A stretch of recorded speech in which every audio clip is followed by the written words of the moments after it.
first heard about this, I thought, great, green energy and a market for my pine trees. However, from talking to Brad Walton and Alan Ricketts, I changed my opinion. You mentioned earlier that the application for the air quality permit, you may not be aware that that's been available on the web through the Lowndes Area Knowledge Exchange since February of this year. And the previous question there had seen it before the air quality hearing, so that's not an answer to your question.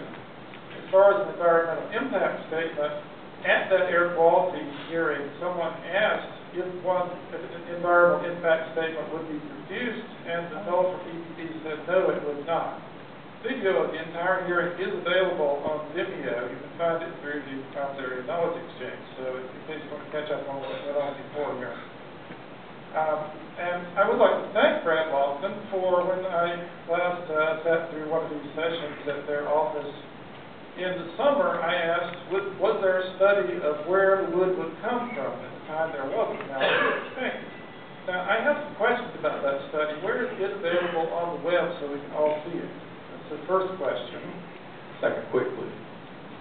This was produced for Sterling Planet as a contract, so they were our customer, and we don't post that on the web, but right. And at some point it will be, but at this point in time, while the project is being developed, and we have a certain other our competitive and proprietary issues I think that have to be considered.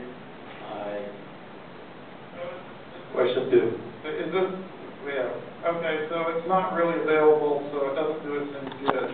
Question number 2. At the air quality hearing, someone, I believe it was the manager of the plant, said that Georgia Power wasn't interested in buying the power from the plant. And since then I've talked to someone highly placed at Copeland Electric, those are the two power companies that operate hereabouts, and he says that Copeland Electric is not interested in buying power for a number of reasons, one of them being it costs 3 times as much as what he gets now.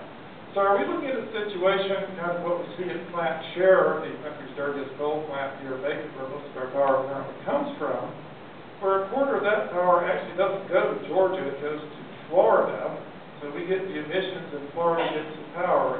Who's going to buy the power from this plant, and is it going to be Florida? It will be in-state. I'm sorry?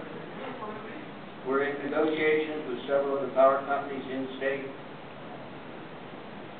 Identify yourself. Including the Green Power EMC. So